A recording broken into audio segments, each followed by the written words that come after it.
Si l'on rentre maintenant dans le dur de cette réforme, de cette loi du 6 mars 2014, essayons d'en détailler les 9 points clés que j'évoquerai successivement. D'abord, commençons par les mesures phares. La création du compte personnel de formation qui va venir, à compter du 1er janvier 2015, remplacer le droit individuel à la formation. Alors, qu'est-ce qui va les différencier finalement?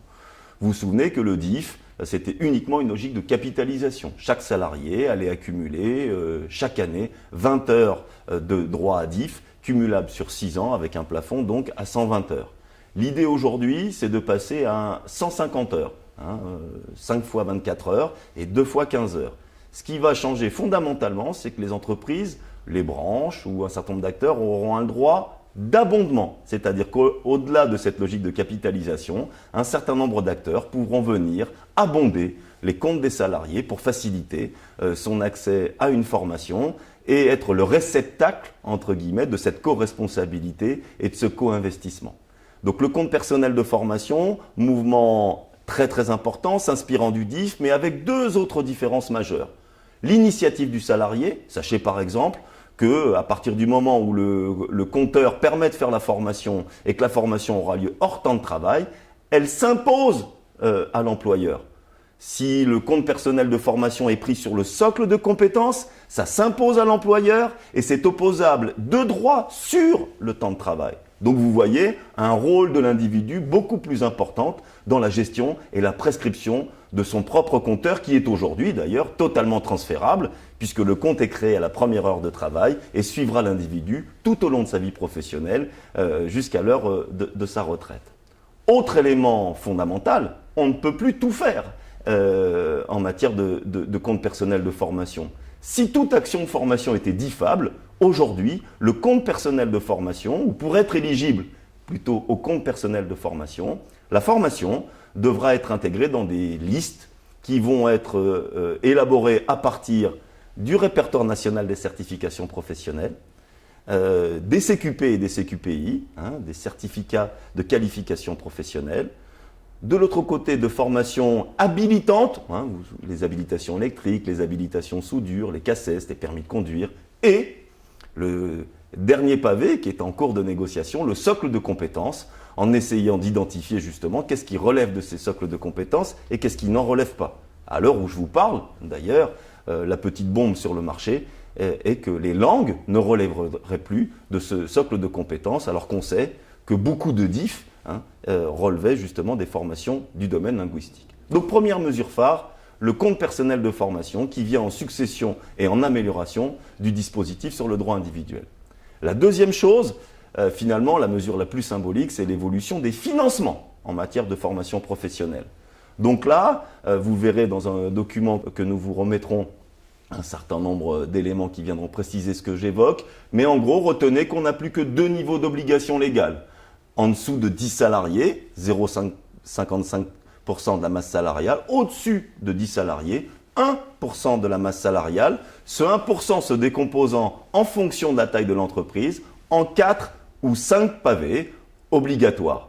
Mais la grande nouveauté, c'est l'absence de ce 5e pavé pour les entreprises de plus de 300 salariés et la suppression de toute obligation légale sur le plan de formation, donc pour les entreprises de plus de 300.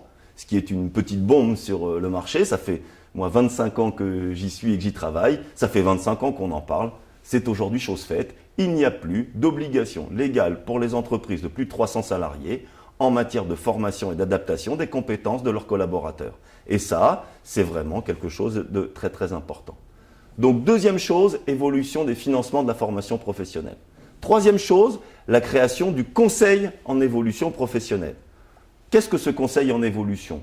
Il s'agit de proposer aux salariés un service public gratuit de l'orientation professionnelle. En gros, on change de paradigme.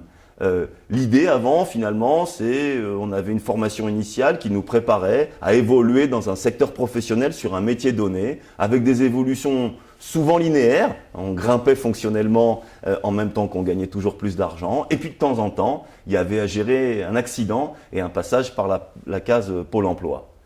Aujourd'hui, il ne s'agit plus de ça. L'accident va faire partie de la vie. Il va s'agir d'affronter ou de faire face à des situations de transition professionnelle de plus en plus nombreuses. Et donc, la véritable inégalité quand on affronte ces transitions, ce n'est pas l'accès à la qualification ni à la formation, mais l'accès à l'information, à l'orientation et à l'accompagnement tout au long de la vie, notamment pour se repérer sur un marché très très peu lisible.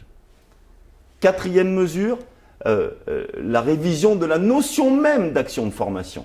Je vous rappelle qu'elle est définie par le livre 9 du Code du travail, qu'elle a été précisée en 2001 sur la notion de formation ouverte et à distance, la fameuse FOAD, qui intégrait en gros les conditions permettant d'intégrer les technologies au sens large dans des processus de formation. Là, le législateur et les partenaires sociaux vont nous proposer une nouvelle définition, allez, j'oserais dire qui va rattraper les usages beaucoup plus que cette définition ne va les devancer. La refonte des dispositifs sur les périodes de professionnalisation. Période de professionnalisation qui avait été créée en 2004.